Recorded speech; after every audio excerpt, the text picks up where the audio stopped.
This is the CHRILLCAST. I'm Chris. Will. And I'm Tony from Hard4Games. And I apologize ahead of time if the audio sounds a little off because Skype and OBS aren't playing well together today. So my apologies. But before we get into our Wildcard Wednesday, we'll give me that nice little... Yes, Wildcard Wednesday. Yes. We're having another conversation with the CHRILLCAST. Going to be interviewing our buddy Hard4Games, Tony over here, to tell you about his channel and his time on YouTube on the platform. And before I say too much, why don't you tell everybody about your channel? Oh, well, Hard4Games is a YouTube channel that's been unfortunately named, but we've stuck with it over the years. And, right now we primarily focus on a lot of recovery and preservation of lost games, earlier builds of games. And we also dive into the modding scene quite a bit as well. So, someone mods a game or does a fan game or maybe does little tweaks or something like that. Maybe they're aesthetic. Maybe it's something from the ground up using the same engine. We often cover that, especially with N64 content and games. And we do the regular YouTube stuff as well. Reviews, live streams, messing around, silly stuff. But the bulk of it is the modding scene and the preservation scene. And I've been a subscriber of Hard4Games since they came on the Metal Jesus show like years ago at this point. Yeah, it was like 2016 or so. Yeah. Yeah, I realized that my professional account was not was not subscribed to you until today. So my personal account was. So you have 2 subscribers. I don't know if that really counts. I'm gonna have to watch everything twice now. So it doesn't. Yeah, there you go. Well, knowing the analytics, knowing YouTube's algorithm, they'll probably have one employee specifically hunt you down and delete one subscription just because YouTube. I feel like there's just a team of people that are like, this person hasn't watched this person in X number of days, remove that subscription. Like they're really weird about that stuff, like purging people and such. It's very strange. It's a weird environment to do anything in, to be honest with you. It's an abusive relationship. Yes, I'll agree with that one. Holy cow.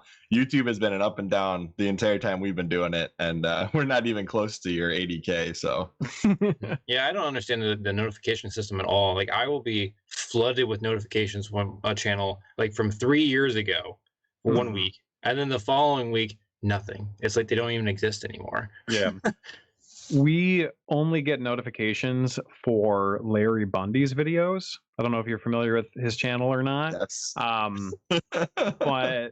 like, hello, you, he does like, what is it? Like different like facts and like obscure like facts about different games and releases and such. But we have notifications on for a number of different creators, and we're subscribed to a number of different creators, but I only get push notifications to my email for his stuff. I don't know why. I think it was because we selected to ring the bell before some change happened, and then every other time we select to ring the bell for anyone else, YouTube doesn't care. I don't know what it is, but like if I receive a notification from YouTube on my phone, I know that he uploaded a video and nobody else. It's never anybody else ever. So needless to say, I'm at least very much up on the titles of his videos. I don't always get the chance to watch. But I'm gonna test this now. I'm gonna put a bell on your channel and we'll see if it works. Hopefully it could just be a weird glitch. I've had situations where I've had an upload fail on YouTube like twice for some reason in one night, and I was using Chrome, and then YouTube would not let me upload in Chrome for a year. What? I don't know what it was. Something about like my IP address and recognizing like me utilizing Chrome, but I could use Firefox. I could use any other browser, but it just would not let me upload in Chrome. And I tried multiple computers. It just wouldn't allow me to use Chrome to upload, and it was just like that for a year until one day I forgot and used Chrome by accident to upload a video, and it worked. And I was like, oh, I guess that thing is over with now, I suppose. But anyways, that's totally off topic. I'm sorry. Yeah, YouTube's a weird beast. I will say that. It's very strange, for sure. So what's a good video we should put up in the background and give you some extra watch time while we're doing this podcast? I don't know. What about the $10,000? Yeah, Xbox that's a One? good one. It's kind of like an unboxing video. It's pretty looking, you know. Little backstory on this: a buddy of mine, Andrew, sent a $10,000 value Xbox One X Scorpio edition, which I have next to me, by the way, because I didn't want to return it during the holidays because it was like I didn't want a chance of getting lost. But Right. you know, with the USPS being backed up and everything. But yeah, anyways, it was so horrifying and scary to look at, but it was pretty cool nonetheless because it was like so pricey, and like everyone in the comments were like, "Don't do that with it! Don't do that with! Don't put a controller on it! Like, don't breathe on it!" And I'm like, "Oh my god, please!" Like, oh Lord. You're Yeah, like, no, that's that take was the bubble fun wrap one. off. You know, whoops. Yeah, well, yeah, I wanted to like also well, normally when I receive an item for the show, I record opening it anyways. But I wanted to record this because I could kind of make it an unboxing video, but also like showcase the condition it was in right when it arrived, just in case something happened. Yeah. So it was just sort of like a little like extra, like, you know, because sometimes like you get something and then like later on you notice like a dent or something and you're like, well, was this here before? And then you look at the video and you're like, oh yeah, that was there before. It's okay, I didn't do it. Yeah, exactly, because you have those freak out moments because you're dealing with expensive equipment, and you know, and then you're like, oh my god, like, was this here? Was this, you know, was this me? Was that, you know? But it never has been. But it's just, you know, that's kind of how my mind works. I like having that double check. Mm-hmm. I completely appreciate understand. that. Yeah. So with that being said, Will, you want to ask the first question? Yeah. So what inspired you to start your YouTube channel? So it was back in like 2009. I had graduated college 2008 with a film degree, and I was doing a lot of gig work at the time in Michigan. At the time there were some film incentives, so there was actually some reasonable gig work going on. It wasn't great, but it was like enough to kind of get by, like get some money together a little bit. And but there's often a lot of time between film shoots and stuff. It was kind of seasonal. And then a buddy of mine, Richie, had just graduated from U of M with a degree in voice, and he was kind of like very semi-employed. Like he was thinking about going back to school, which he ultimately did, to become a pharmacist. And then there's my buddy John, who was sort of floating between his education and what he wanted to do in life. So we were just having a lot of time in the evening that we found ourselves playing NBA Jam and just messing around with different, you know, games and multiplayer stuff. And I was like, all the, everyone's jumping on YouTube doing these videos. Like, we should do videos. We used to do videos together when we were in high school, of unrelated things, not related to video games. And not of any mature subject matter either, by the way. But just like skits and stuff. But so I was like, let's make an NBA Jam review. It'll light the world on fire. It didn't, but we decided to do it anyways, and we just kind of kept rolling with it over the years and kept pushing forward, for better or for worse, I guess. Okay. And then, so at what point did you guys wind up with the 64 disk drive? We had done a video called the top 5 Nintendo cock teases, and one of them was the disk drive, because it never came out in the US and it was a very limited run in Japan. So it was funny because that video, actually, many of the items have since been released, like Secret of Mana 2, Star Fox 2, for example. Mm-hmm. But at the time they weren't, and because we were thinking hey, I remember this disc thing, for the N64, what the hell happened to that, And we started doing a lot of research on it, and eventually I bought a junk system. I got to get my hands up so you can see the quotation, junk system, from Japan, which means it probably doesn't work, but it hasn't been tested. So I ordered it. It was super cheap comparatively to the other tested systems. It arrived not even in a box, just bubble wrap with some paper over it. And it worked. So then we got into that. Then we started diving deeper and deeper into DD related stuff, because we're there's all these games and this history for the N64 that we just didn't even know about. We thought we knew the system really well, but apparently all this other stuff had passed us by completely.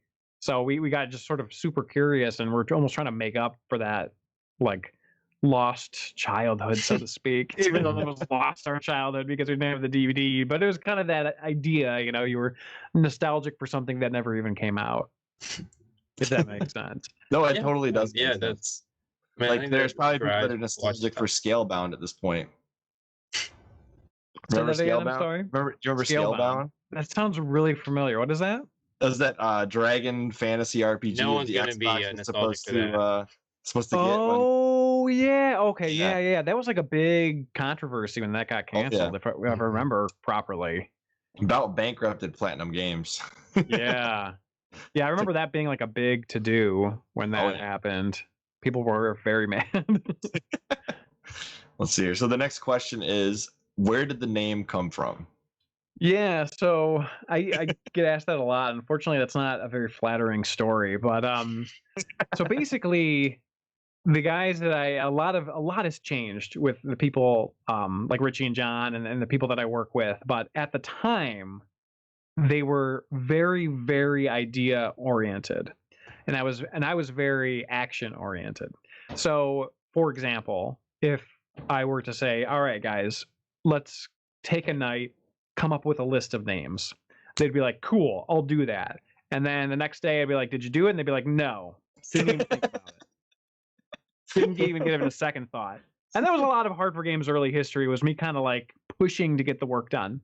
But and again, a lot has changed since that point in time. But I was the only one who came up with a list. And there was stuff like Retrograde and the Megabits, which would almost be like the Diana Ross and Supremes. Like you have a person and then like their team, you know. And then there was Hard4Games. And I kind of liked Hard4Games because it rolled off the tongue, but then it made you think a second later, like, wait, what did I just say? And so no one had any other suggestions or any other better ideas, even though I had a list of like 10 names. And so I'm like, all right, well, let's pick one of these. And then we just kind of landed on Hard4Games because I guess they just didn't like the other ones. That's just what we like ended up with, I guess. I don't know. Like it was yeah, it's not that great of a story. It's just sort of like a monument to laziness, really, more than anything. Now, what was the reaction of your either your friends, your in-laws, or your parents when you told them the name of your channel? I don't know. I think it was similar where it was like it rolled off the tongue and they were like, "Oh, cool," and then like it took them a minute to like realize, you know, like what does that mean? Does that mean what I think it means? Like, and now it's not a really big deal, but it's like I don't know. I don't remember like their exact first reactions, but every once in a while I go to my wife and I'm like, "Oh God, you know, damn it, you know, I named our channel Hard4Games and really damned us for all of eternity." And she's like, "Yeah, it's great." You know, she agrees that it was a poor decision, but it is the decision, unfortunately, and that's sort of what we are stuck with. All right. Yeah, we can ignore my suggestion for what your icon should be when we reviewed your channel. Do you remember you commented back? Will said you guys need to take your name more literally, and you just set him up with faces or whatever. Oh yeah. Well, it's like, oh no, I've made him never want to come on our podcast, and then here we are. All right. Well, I mean, you do have the joystick like in your icon. It all makes sense. Okay. I had to explain. Yeah. I mean, it's leaning towards that for sure. All right. So, next question. I'm trying to shorten it. So it started off as more of like a friends gaming channel.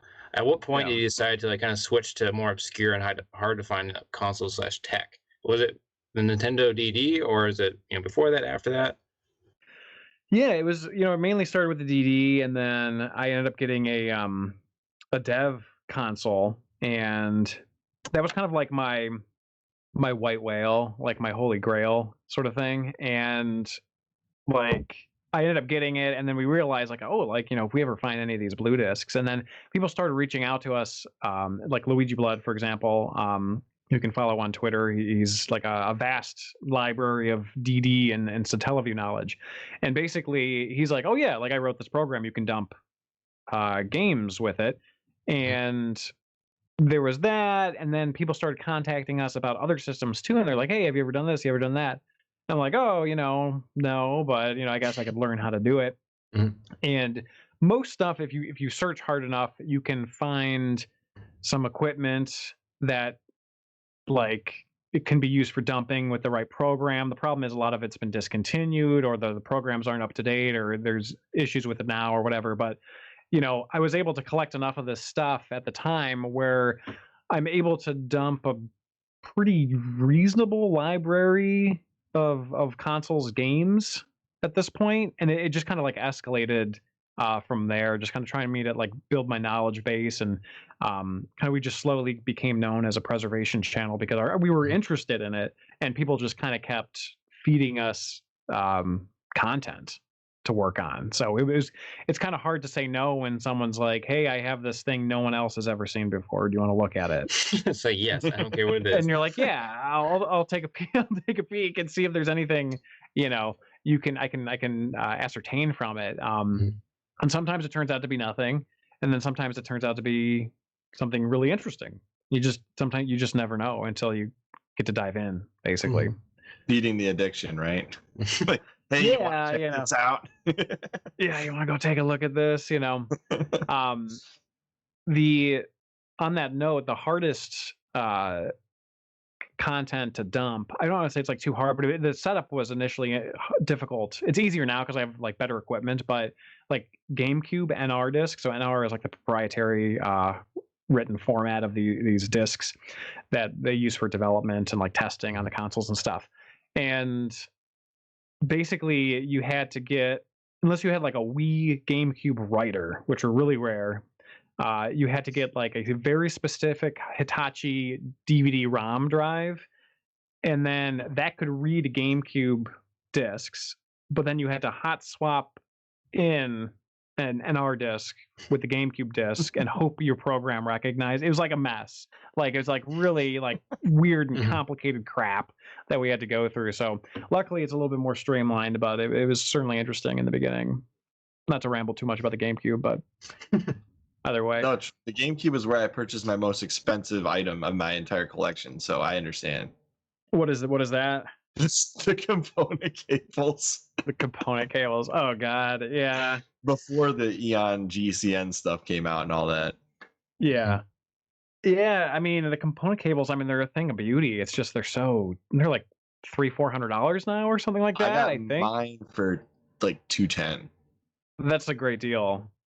Nowadays anyway. I don't know when you bought it, but like saying $210 is a great deal for component cables is a weird thing to say, but it is for the GameCube, unfortunately. I mean, it was the best of the best, and it was really good quality, but it was just super rare. Yeah, it still is really good quality, but nowadays, obviously with the HDMI stuff, you can go a lot cheaper and still get comparable quality. So do you know how I'm sorry, now I'm kind of going side story here, but remember when Metal Jesus got the he got the original prototype ones they were putting out, it was the GCHDs, and he broke his GameCube with that? I had the exact same thing happen to me 3 days before it happened to him.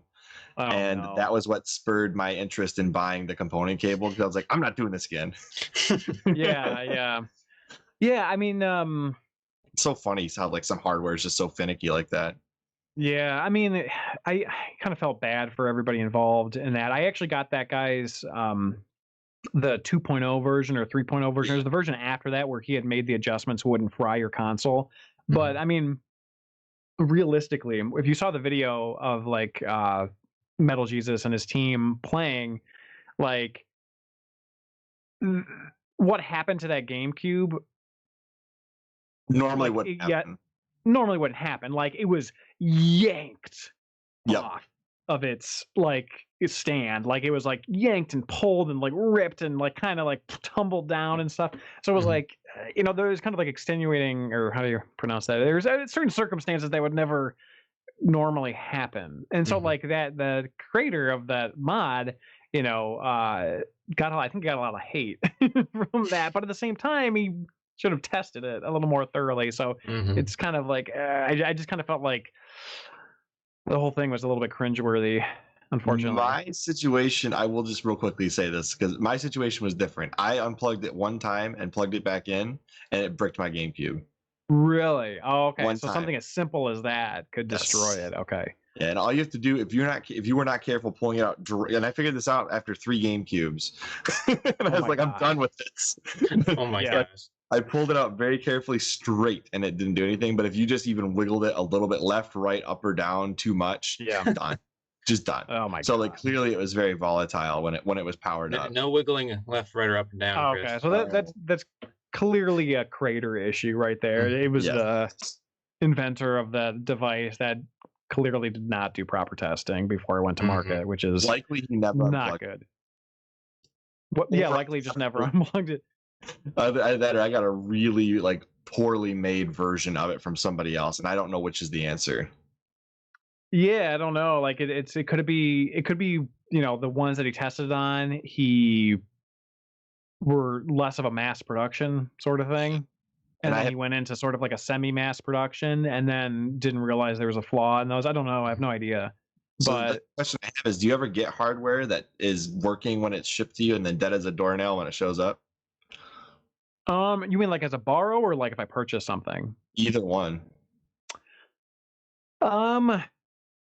It has only ever happened once. A buddy of mine who luckily I'm, friends with and have done deals with in the past, he sent over a PlayStation like debugging unit, and because he wanted to show me the specific game and so I could cover it on the show, and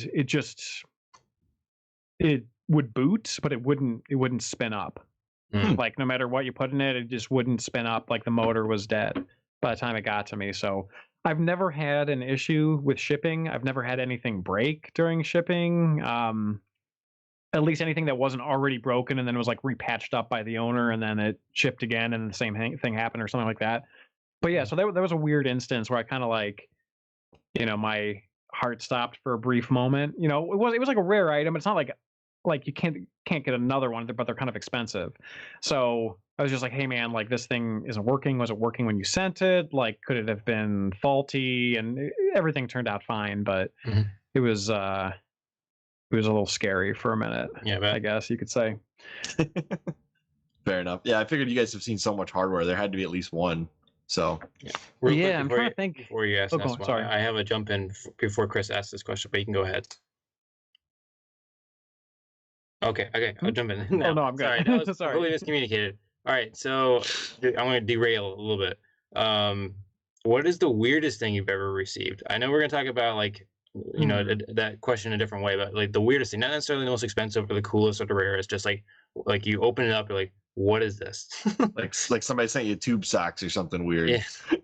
Well, I mean, normally I know what is coming, so I've never been like shocked at anything that's shown up, because it's always been like, at least like whenever anyone contacts us, we have to agree to it for them to ship it. And I have had people ship stuff, and very rarely, actually just one time in the past, without consent, basically. And wherever we list our PO box, we say don't send us anything to borrow unless you contact us first and we agree to it.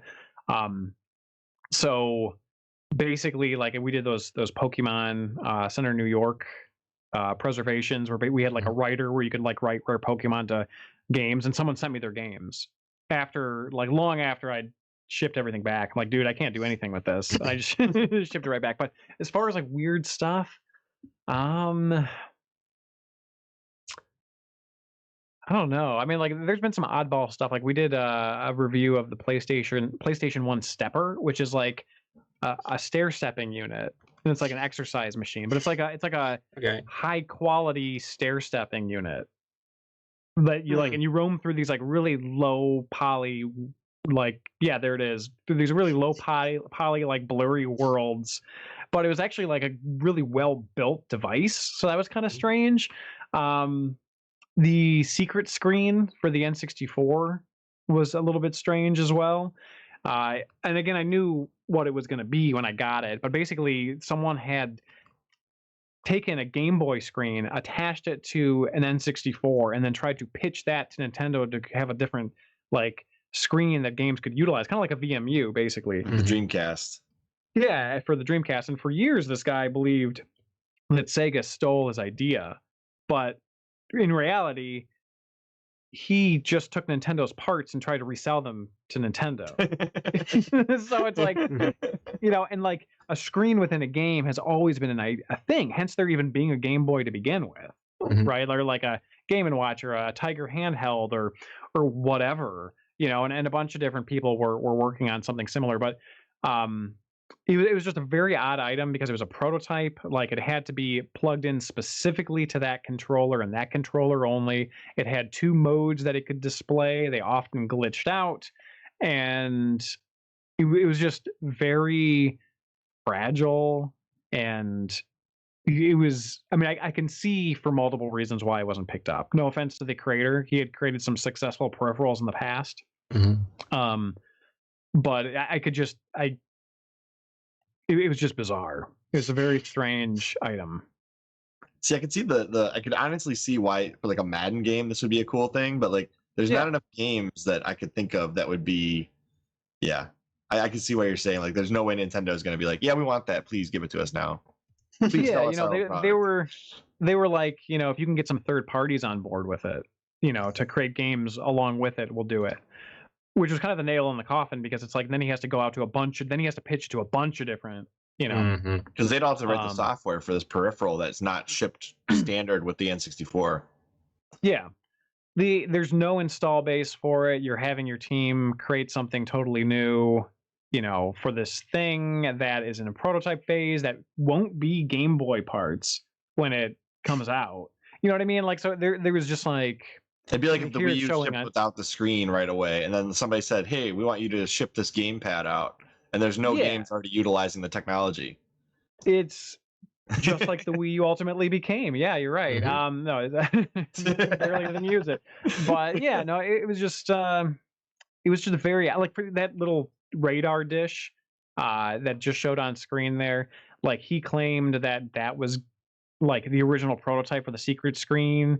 And that Sega must have seen it years and years prior, but it looks nothing like what he produced. You know what I mean? Like it was the whole story was bizarre. Like, and I get it. He was trying to pitch his dream, and more power to him. But I think from an outsider perspective, you could just see how strange the device is. Both in terms of like practice and also in terms of what it literally is. A Game Boy soldered into an N64 controller, which would be actually pretty cool to play a game with that. Yeah, that D-pad's kind of nicer than the Game Boy Color D-pad. So yeah, if it had some sort of like real support, absolutely. Right. But just one of those things. Pick up the analog pocket and you're good. But you can get one. If you can, All right, so what's your favorite type of content to make? I guess that's a good question to ask now that we've delved into like some of the content you have produced. Yeah, it totally ranges. Sometimes I get really, really excited about a particular item.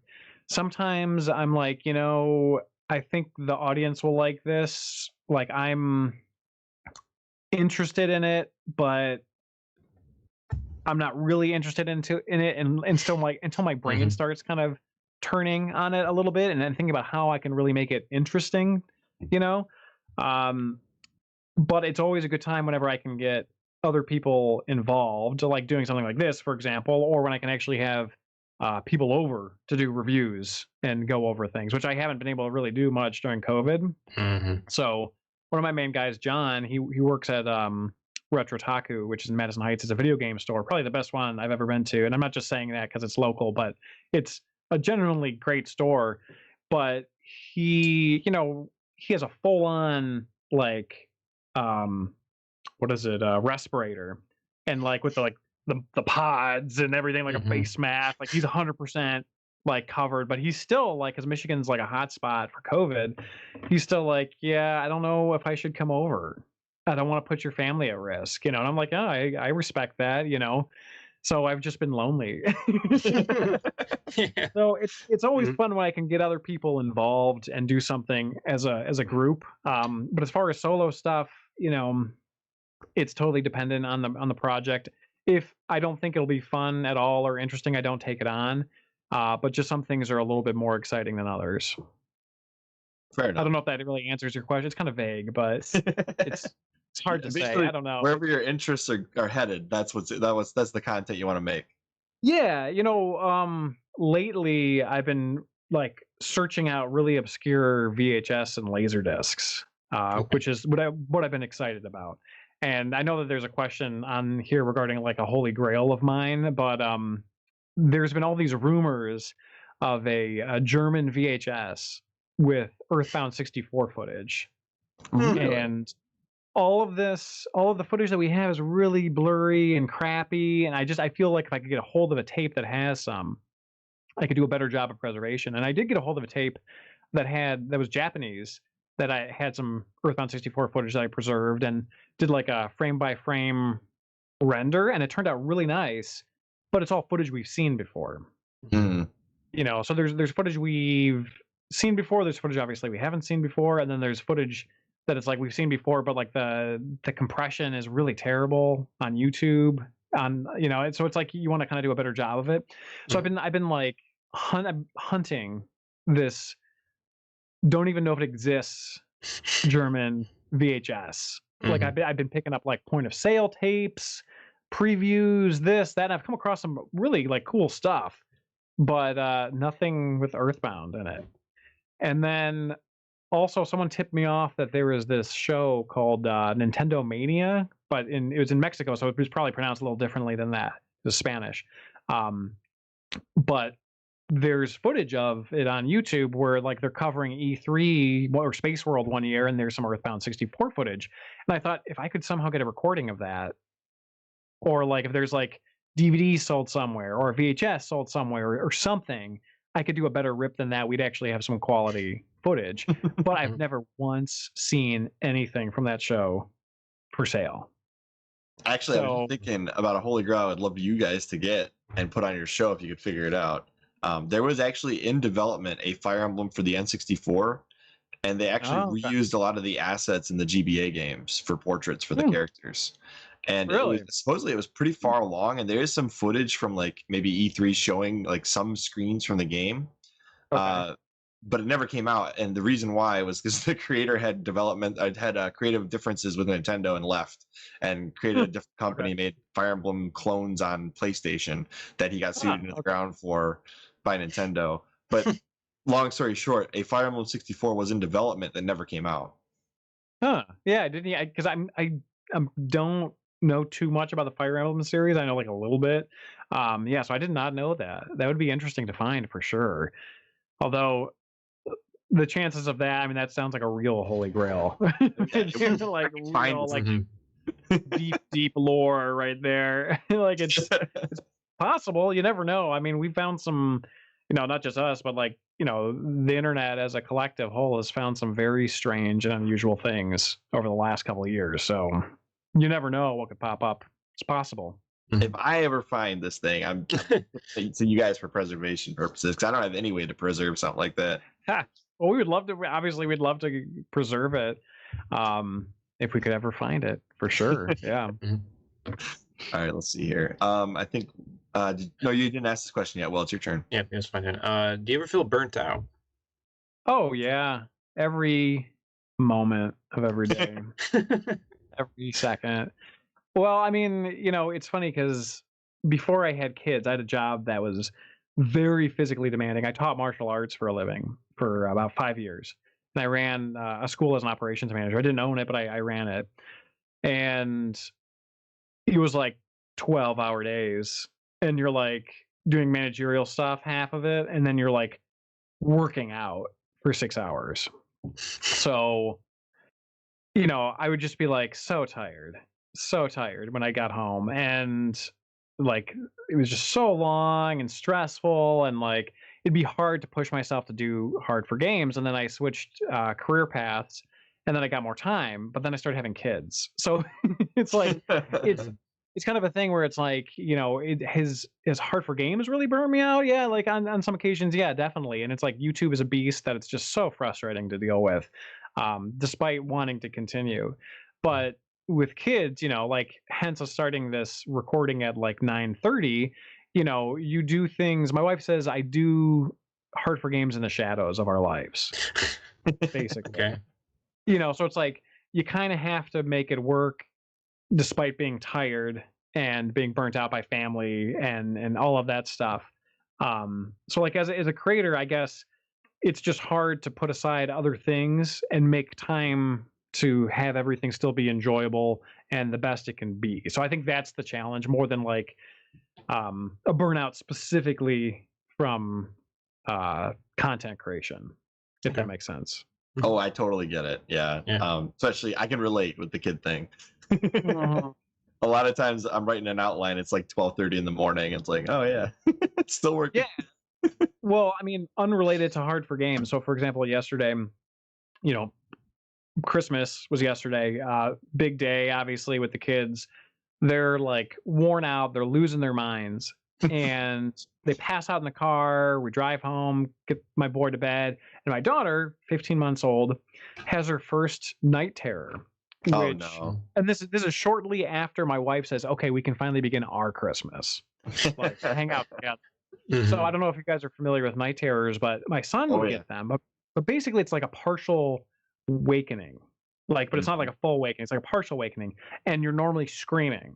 So she's screaming for an hour. She doesn't recognize us. She doesn't know who we are for like an hour until like we notice she's kind of half like scratching her leg, and then so we like rub in some lotion, and that like wakes her up.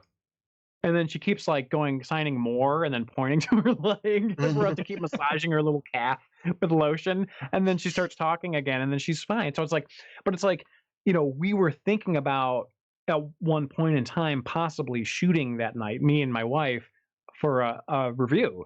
And afterwards, she's like, it's probably a good thing we didn't start, because it would have been impossible to continue, right? So it's just stuff just gets in the way. I mean, that's a long, complicated story that probably no one cares about, but point is that like sometimes you have a zombie child screaming for an hour and you have to massage her calves because she has an itch. That's the only thing that works. And Hard4Games and YouTube be damned, because what are you gonna do? Yeah, I know that my nephew used to have those, and without saying too much, I completely understand where you're coming from on that. He would just scream and for like hours. They don't recognize you, like they're not awake. They push you away, like it's really like like dealing with a zombie. It's very, very strange. And that could have biased your review. You might have been like, oh, this game's great, and then all of a sudden this game was horrible. Yeah. Well, it was going to be a marathon session anyways, because we I guess we could have technically shot half of it, because we were going to be covering a game jam that had like 14 homebrews. Oh, okay. But like that's one of those things where you kind of want to have some drinks and have some fun and be joking around and like kind of have your mind fresh for every single one. But yeah, now you're right. It probably would have affected it. Probably would have just been tired. Game 8. This game is garbage. Move on. Yeah. The poor creator crying in the background. All right, let's see here. Since you started the channel, do you think you do more or less gaming? I was thinking about that, because I know obviously I don't know if your viewers know, but I have a list of questions that was sent to me. But it's weird, because like my answer is kind of the same as my previous one, in that like before I was working so many hours I didn't have too much time for gaming, and then now with kids it's hard to game. But I did, I do find myself being able to game with my son a little bit. He likes racing games, and I got like a steering wheel, and he'll sit on my lap, and we'll go play Outrun 2 for the Xbox. And so I think I just have to game differently now. But it has less to do with the channel, really, than it does just life in general. And obviously, if I wasn't doing a channel, and I had chunks of free time, I probably would be gaming more. But it being what it is, I just have to kind of find a way. Although I do obviously do a lot of gaming for the channel, but it's sort of like somewhere between work and gaming, if that makes sense. Yeah, I understand that. Like if I ever stream to Twitch, I always feel like this is not really gaming the same way as if I was playing it by myself in privacy. Yeah, because you're entertaining an audience. Like, for example, in this video right here, like I look particularly tired and zombified. Like my hair is kind of disheveled. I'm kind of pale. And this video has 130,000 views, so clearly, no. Yeah, Clearly, that's the look we want. yeah, well, yeah, or clearly they didn't come for me. They came for the controller, and they just dealt with me to get to that particular controller. But Do you ever feel like that's the case, that people come to your channel for the items that you showcase versus you for the channel? And how does that feel if you do feel that way? oh, it breaks my heart. No, I mean, that is the case to some degree. I mean, there's people that will watch Hard4Games because they enjoy Hard4Games, but there are also people that watch Hard4Games because they enjoy the very specific topics that we'll cover. Like there's some people that will only will come if they see us like Nintendo 64 stuff. There's some people that will only watch if it's like a Zelda mod, you know, or some people that will only watch if it's Zelda beta news, which doesn't come up that often. In this past year it has, but you know, so it's like there's a lot of people that kind of pick their poison with the show, I guess you could say. And it may be completely unrelated to my presentation of it. My presentation of it, you know, may make them enjoy it more, or it might just be cool, like he gets the job done kind of thing. I don't know. Like I'm guessing it's probably different for different people, I would imagine. Yeah, probably. Yeah, I pretty much only subscribe to creators that I can get along with their personality, because if I can't, I don't want to listen to them talk about anything. Yeah, I mean, I would imagine my people that are willing to watch don't find me repulsive, but you know, but they're at least adequate enough to continue watching, I suppose. Otherwise, they wouldn't be watching the channel at all. Fair enough. Fair enough. Yep. There's a couple times where it's like a really interesting topic, but I click on it, I was like, man, I really hate this guy. I don't think he's talking about you, though. No. I just like, breaking my heart. I'm breaking my heart.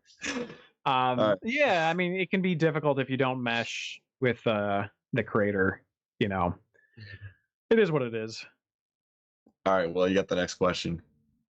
Yeah. So, what is your favorite moment on your channel so far? I really enjoyed this covering the Ultra 64 controller. I thought was very nostalgic for me because I grew up with the literature showcasing the Ultra 64, so that was really cool. Favorite moment? I don't know. I think there's, you know, the Pokemon Center New York reservation stuff, I think was a good moment. I think a lot of people appreciated it. I've never been like super into Pokemon, but there was a lot of love flowing out from people that enjoyed those videos because they love Pokemon and they've heard of this holy grail item that now they can have the files and save files from, right? Because of our work. So that was nice because it, like, you know, we got a lot of like really nice notes from that, and people just seemed really appreciative, you know, because it kind of fulfilled like a little bit of a childhood fantasy of theirs, basically, to kind of be part of some sort of a Pokemon Center in some manner. So I'm glitching out over here. I fixed you. I fixed you. You're good. I fixed you. That'll happen, unfortunately. Yeah. Yeah, so I don't know if there's like a one specific moment, but there's definitely moments I'll look back to and be like, yeah, you know, like that was cool. Like we did some good work on that one. But how much time do you think you spent with that particular video? A lot. There was a long process because I almost didn't take the project on initially because I didn't really know much about Pokemon. So I was like, yeah, you know, I'll do this. You know, I've done, you know, normally I'll say yes to like NR discs, the GameCube stuff, because I'm like, yeah, you know, it's Pokemon. Like, I think people would really like this. I'm just not super familiar with it. So I'm like, but I'm kind of busy. I told the owner, you know, like I was at the time, I was too busy to take it on and like do it reasonably quick. So I told him like, oh, a couple months out, and he contacted me again, and he's like, hey, you want to take this on now? I'm like, yeah, sure, you know. So I contacted Allie, and you know, my partner with this, and she's like, yeah, that's a holy grail, you should hop on that right now. I'm like, oh crap. I waited 3 months. Like, yeah, whoops. But I was so swamped like at the time that I would have like had the stuff because I had other people's stuff in the house. I would have just sat on it, but at the same time I felt bad because I'm like, oh crap. So he sent it over, and it was a whole process because I got everything dumped, but Ellie communicated with a bunch of other people in the community. We had people looking through the data and coming through the data and then testing it back and forth, like using the writer and like restoring campaigns. And it was like a tedious process to test it on real hardware. So the whole thing probably took at least like a good amount of attention for a good couple months, at least. Like it's been going on in the background while you guys were doing other stuff essentially the whole time, right? Yeah, because there were so many things involved. Like there was the hardware. There were like 4 or 5 parts to the hardware, and they all did different things, and it was somewhat difficult to explain it, like succinctly. And then there was the history of the Pokemon Center in general, and then there's the history of that Pokemon Center in New York, and then there's the different campaigns where you could get specific Pokemon on these machines. And then what do the campaigns do? How do they work from a technical level? What's the difference between the Generation 2 Pokemon and the Generation 3? How do the campaigns differ? Are there lockouts?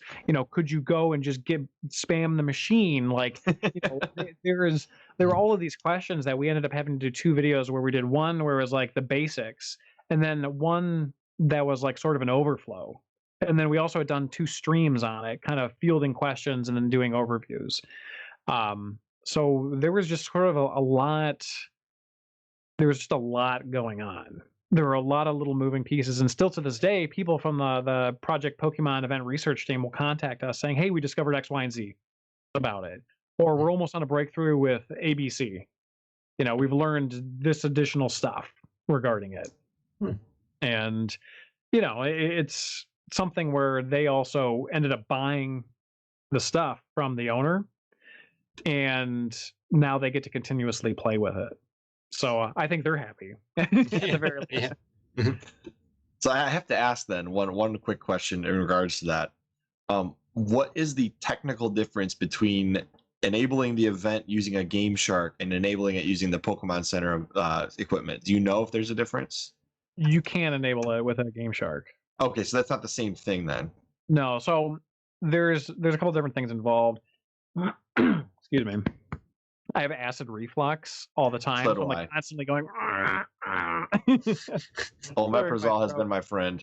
Yeah. So basically, there's the disc, and then you put it into your NR reader, which is your development. GameCube is actually on screen right there. Those are the discs, and that has the campaign. Basically, all the data the campaign would need to pull from. Right. Okay. All of the Pokemon, the animation, the stuff that functions with the kiosk. Then these right here that are on screen now are the different campaigns, like memory cards. So you have. We're not talking like the Celebi event or those events. We're talking like, I guess I missed this entirely, this video, to be honest with you. And it's 210,000 views and I missed it. I don't know how I missed this one, but so this is a completely different thing from like the Celebi thing that they did at the Pokemon Center and like the various legendary Pokemon you could get. No, this is that. This is that. Because I was able to unlock those events because they're physically on the carts with a Game Shark. Okay, so there are some events on like Pokemon Crystal, for example, where you would need to go to a Pokemon Center, and they would functionally kind of like hack the game to unlock the event, like with a Game Shark. So this is different because it's not like a campaign within the game. It's a campaign created by the center for promotion where you could go in and on a particular week and say, okay, this is Celebi week. I'm going in and I'm getting a Celebi. Or this is Monster Week during Halloween. I'm going in and I'm getting a monster Pokemon, basically. So it would basically be it was a kiosk that would just feed your cartridge Pokemon from the center. But there was like a proprietary writer that you would stick your cartridge into. There were the discs. There were 2 different memory cards telling the campaign to do different things, and they all had to work in conjunction with each other. Gotcha. It's probably the most succinct way to explain it, I think. So these would be essentially, you'd have the option to have campaigns that don't exist on the card itself. Yeah, all of them were campaigns that don't exist on the card itself. Yeah. I understand. Sorry, I didn't understand what you meant at first, but then afterwards, after doing this, I played Pokemon Crystal, and I'm like, why can't I get this damn Celebi, even though I already have the Pokemon Center New York? I'm like, oh, I need to unlock some something with whatever, and I never bothered. Fair enough. All right, let's see here. So this is just random. So when you're receiving all these like Holy Grail items or just items from different fans, do you have a place like you keep them? Because you mentioned you had kids, and I'm just thinking like my niece broke 2 of my Xboxes like immediately when she saw it. Yeah. So anything that's like valuable or on borrow is put much higher than my children can reach, and much further back than my children can reach. So it's generally put in this room right here, and we're actually converting this room into a bedroom and converting our basement into a office game room. But everything that's borrowed basically goes in here, goes high up on a shelf, and is in its original packaging when it's not being used. So it's back in the box, in the bubble wrap or whatever, unless it's being used that particular day. So even if someone did bump into or whatever, it would still be in the state it was in when it was being shipped. And aside from that, the kids aren't really allowed in here unsupervised, just because I have like my lights and stuff that could fall over on them, and obviously valuables and computers and whatever. So I don't want them messing around with it. So I always kind of keep an eye on them. Otherwise, the room's sort of shut off. So there's no Coke in the Xbox situation then. Coke in the Xbox? Oh, yeah. No. Will's like, I have experience dropping a soda, not Coke as in the drug. Coca-Cola. On my Xbox. My goodness. Will's like running the Mexican cartel. I know, exactly. Over the border and Xbox is kind of a deal. No. Yeah, I should have had an empty container and just placed it on something valuable at some point, but people lose their minds, even if you're joking. Yeah. Like, and you don't want to sow distrust. Yeah, with people. So it's whatever. So we kind of have this answer, sort of. But what obscure product would be your actual Holy Grail? Is it that VHS tape we discussed earlier, or is it something else? Probably right now, because I think it's something that's actually obtainable. You can say Earthbound 64, you can say Zelda, but the chances are those aren't ever going to happen. Like it's kind of almost too far out there. So I've kind of settled in my life, and settled down. But with things that are more obtainable, which I think are like those VHS tapes, or like getting really rare footage of things that I can preserve properly. I don't know if there's anything. I mean, the only other thing that I could think of, which again would be so far out there, would be some of the original builds of Secret of Mana. It was originally made for the SNES CD attachment, so they cut a large portion of the game. A lot of the assets and such apparently became integrated into Chrono Trigger. So a lot of people will argue like, oh, well, that's just the other half of the game. It's not the other half of the game. Like they're two separate games, like obviously some ideas and places might have been used in Chrono Trigger, but it's not like Secret of Mana and Chrono Trigger are two halves of the same title or anything like that. So, I mean, obviously like probably the closest resemblance is that some of the protagonists have similar sprites. And then that's about it.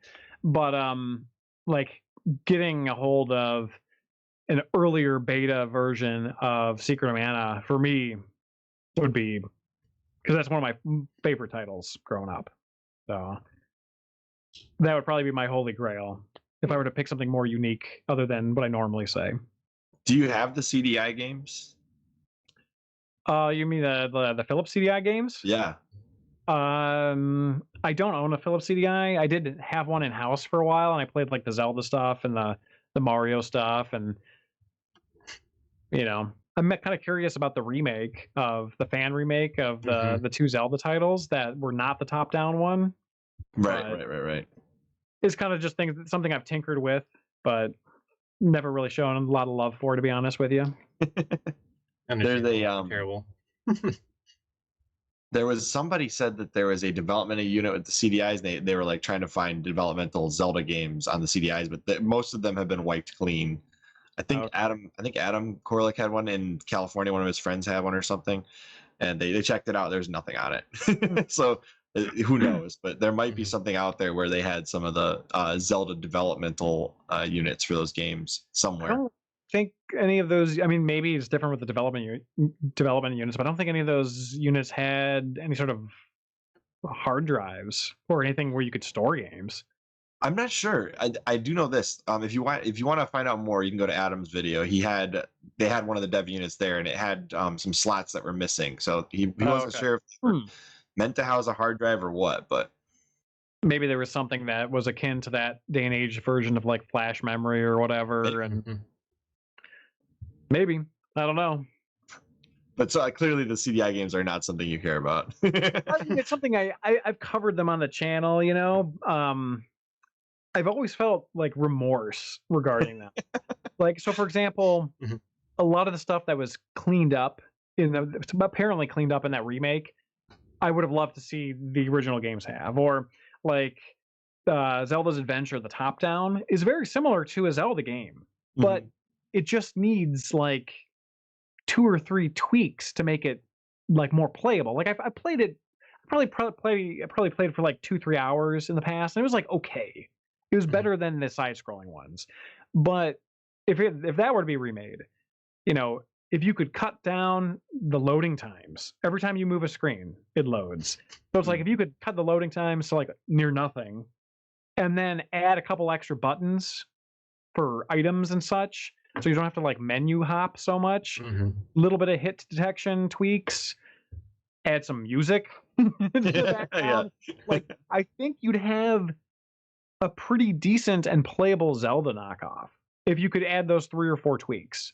But as it stands, it just is not, you know, it's like it's a missed opportunity. Yeah. I guess we can move on from the Zelda stuff. But the only other thing I would say is, you remember when the Wii U was coming out and they demoed that maybe it was was it the Wii or the Wii U where they demoed like a Zelda game that looked really like kind of dark and hardcore? No, wasn't it the GameCube? It might have been the GameCube. Yeah, it was the game that they demoed before Wind Waker. Yeah, and then I would be curious what that was based on if they had something. Yeah, there was a Wii U demo where Link goes into a castle and fights what's the spider's name? Goma. I think it was Goma. Yeah, but it wasn't like dark. Like I think what you are thinking about is the GameCube one. This is pretty dark. That's the Wii U demo. Yeah, this is the Wii U one. I mean, it's not dark, like physically dark contrast wise, but it's more of a gritty looking realistic. Yeah. So were you talking about this one, or were you talking about the game? Yeah, this is the one I was talking about.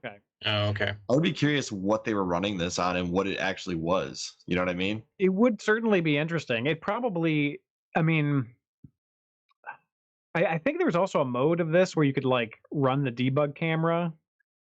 Maybe I'm wrong, but I don't know. Like it probably was just something built as a demo. Like I don't know if it was ever part of a game or like it was ever supposed to be the style of a game. My suspicion on this was always that it wasn't anything that was really meant to be anything else. When Nintendo has like a history of doing this, you know, it's just like frustrating. You see these really cool things. It's like, we're not going to make this. Why not? Yeah, like I mean, this would have been cool, but instead they spent like a million years developing Breath of the Wild, which I probably would rather have than whatever this is. But fair enough. It is very strange that they just like 180 so often with their demos.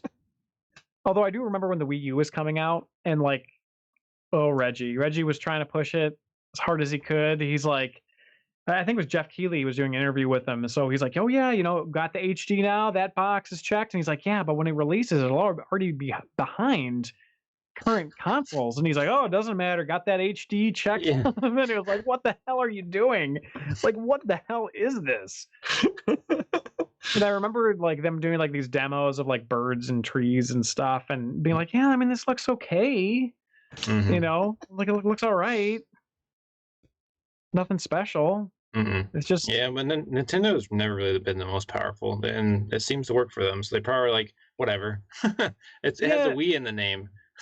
Yeah, I mean they were in that SNES era. You know, the SNES had its a little power to it. The GameCube was more powerful than the PS2.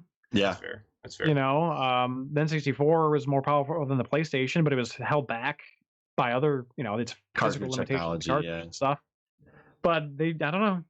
Yeah, they probably saw the low sales of the GameCube and they're like, oh, well, we were more powerful than the PS2. It didn't matter, you know, for shit. So they probably just didn't care after that.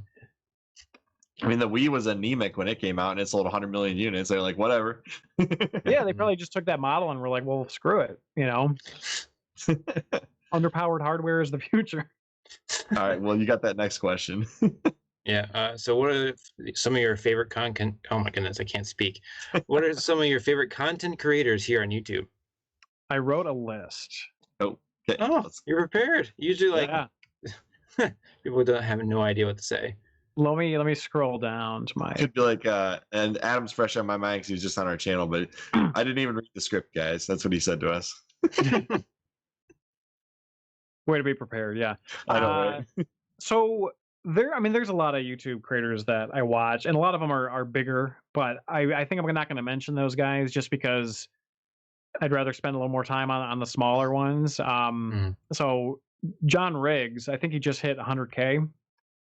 He was a Metal Jesus collaborator, still is, I believe. And he does a lot of really great YouTube stuff. Did weird things to us.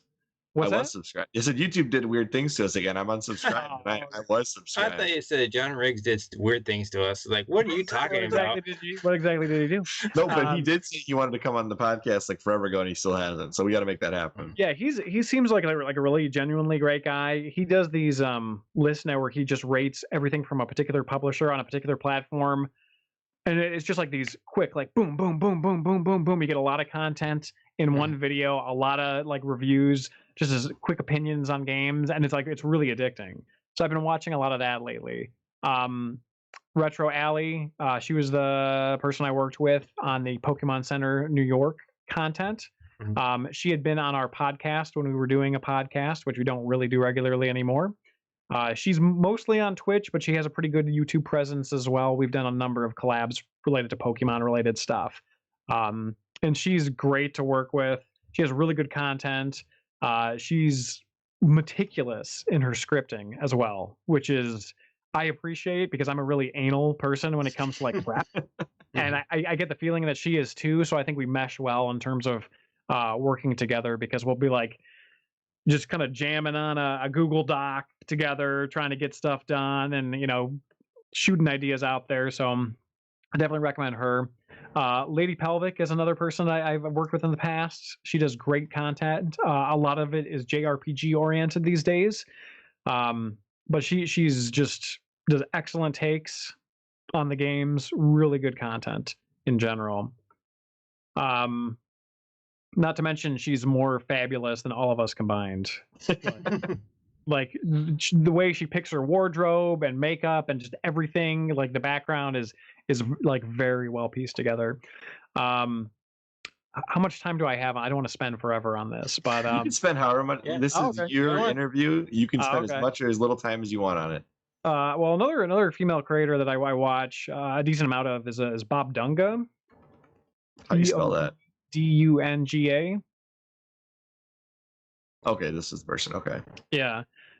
So she's really funny. Her editing it was actually John Riggs described it as like a female Scott the Woz, which he's like I hate to compare her to him because it's kind of like she's not copying him by any stretch, but it's just like the editing is like quirky and funny and it bounces and it like she spends a lot of time making the editing perfect. So like they're really fun watches. Like she did a video on like the Nude Raider scandal. She covered like Barbie games and stuff and like stuff that you don't really hear about a lot. So she really plays the part when she does these things. Yeah, she's 100% in, and like that's like you could just tell that she's a creator that if she definitely does not show that she's burned out on YouTube. Like she brings 100% of the energy, which is always good. Sega Lord X is another one that I've been watching a lot of. He focuses on retro stuff, mostly Sega stuff, arcade, Genesis. Just I don't know how to like sort of peg his content beyond that, but he just does really, really solid, informative, opinionated reviews of I think I've primarily watched Sega a couple based. of his. I think this one specifically, I watched what Sega Saturn failed, which is the most popular video, which is probably why I've seen it. Yeah. He just has like a genuine love of Sega, and it's just like it shines through in his videos. So another one that I watch, who does not upload at all, is Mastercast TV. He's a snarky SOB. This is the first one right there. And okay, yeah, the first video is actually like a trailer for like a little indie movie he's doing, but he covers a lot of Jaguar stuff, a lot of 32X stuff. He like spent time going over all of the Scooby-Doo games for like the SNES and Genesis and N64, and he only like uploads like every couple of months. And hopefully with COVID he's okay because he hasn't uploaded in a while. But he's just like really funny and snarky and irreverent and just does not care about YouTube's algorithm. He just cusses up a storm, but not because it's like funny, but like you just get the impression that that's who he is. Like, you know, he just doesn't give a damn. So that, you know, I watched some of his stuff. And then lastly, I had on my list Second Opinion Games, who is similar to Mastercast only in the obscurity of the stuff that he covers. Like just some weird stuff and goes really deep into it. So sometimes like you're looking for something that just is like bizarre, like no one else is covering. And Second Opinion Games is good for that. Is she the host or is this somebody else? No, it's a guy. Let me see if I can find it. I'll send it to you, but let's see here. So this isn't the right channel. Let me look it up. I think that is.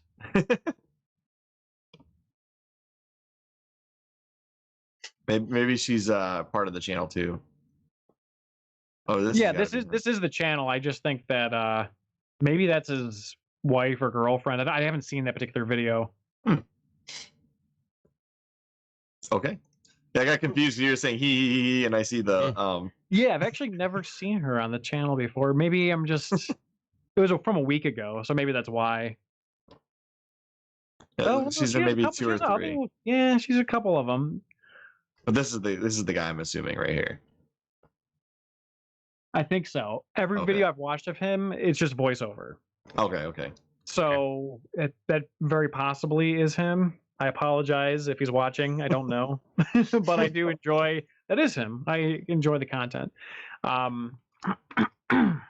Excuse me. You might have to edit out some of my acid reflux coughs here.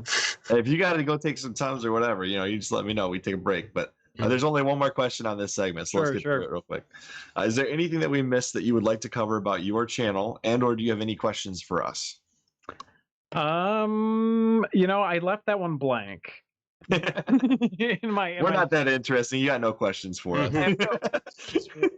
Guys, absolutely none. I was trying to think about that. I'm like, I don't know really what else about myself I want to say. But I like what you guys are doing. You guys have had some really interesting people. So I guess my question to you would be, how do you source your guests? I look at the subscriptions I've had over the last 2 decades, and I say, I haven't had this person on my channel yet. Yep. I think I should reach out to them on Twitter and see if they're willing to come on the show. I would say 7 out of 10 people usually say yes. Okay. Yeah, and then same thing for me. Like I've reached out a couple people, and it's just because I've been listening to them for years, and that's it. Yeah. You know, that's the thing is like, I think a lot of people on YouTube are like, oh, you know, I wish, at least when I was younger, like, oh man, it'd be so great if Senpai would notice, you know. But all people really have to do is just contact them, and like with something, you know what I mean? So it's just like, hey, how's it going? Like, I like your stuff. Cool. I appreciate that. Thank you. Hey, how's it going? I'm doing this thing. Would you like to be a part of it? Well, then suddenly there's something. Bring something to the table, right? Yeah, and like, you know, you can't accept every offer, but it's, you know, it's at least there's like kind of something to communicate and talk about there. So that's good. Yeah, every single time I'm always surprised. I'm like, why do they want to come on? Why do they want to talk to us? I have no idea. I'm not sure. Something, No, I don't know. I mean, I saw that you guys. How I learned about it is that you did that review of my channel. You had nice things to say, and some good critiques as well. And I was like, oh, okay. Why waste their time with Hard4Games? That's funny. So I'm like, oh, okay, they seem like nice guys. Guess we'll just go from there. We just reviewed channels that we enjoy, honestly. Like it's and then every once in a while somebody will notice that we actually reviewed their channel and they'll comment back. Like the one that surprised me was Peanut Butter Gamer commented on our video where we reviewed his channel, and he's never talked to me since. Yeah, I was like, oh, cool. Yeah, well, in the beginning, we would review channels that maybe we didn't necessarily know or didn't like totally follow and like. So it was a little bit easier, but like we've been really getting into ones that we really like. So it's always like, man, I have no idea what I'm going to say. I don't want them to change anything. Yeah. Yeah, no, I mean, that definitely makes a lot of sense. It's also honestly, it's good marketing is that, you review, I mean, that's how, you guys came into my field of view, was that you reviewed my channel. I was like, oh, what's, it kind of, it's definitely catches the creator's attention a little bit, and you're like, oh, like what's going on here, and then it helps just kind of spur some conversation. Mm-hmm. And that was the first time I've ever had Games381 reply to me, was when we covered his channel with Adam Korlick. Yeah, John's a good guy. He's a real good guy. Have you ever done anything with him? I have not. I am technically partnered. It's not really like a partnership program or anything. It's just I have admin access, like light admin access on his site to be able to post Hard4Games content. Mm-hmm. And I have for a couple of years. So we'll communicate now and again with that. And then other than that, just sort of like little chit chat tweets here and there, He's always struck me as a guy with multiple projects who's very busy, but also very kind-hearted. So I'll reach out and say hi here and there, but I don't bug him or anything. But so when we have him on in February, would you want to be a co-host on that episode? Yeah, sure. Yeah, I'd be totally down for that. Cool. All right, cool, man. Well, with that being said, now that we have a recorded acceptance letter here, no, can't go back now. I just want to say thank you for doing the interview, and hopefully we'll enjoy the other 3 segments, and you won't say see ya after this is done. Good hell. No, thanks for having me. This was a lot of fun. I always take the opportunity to talk ad nauseum about myself, my favorite subject. Clearly, I'm an extreme narcissist, but no, in all honesty, I do appreciate you having me on and giving me the opportunity to kind of, chit chat and kind of pub the channel, as well as promote some of the other channels that I watch as well. Sure. Very cool. So as always, I'm Chris. And I'm Will. And sometimes I'm Tony. And we will see you on next CHRILLCAST. Bye, guys.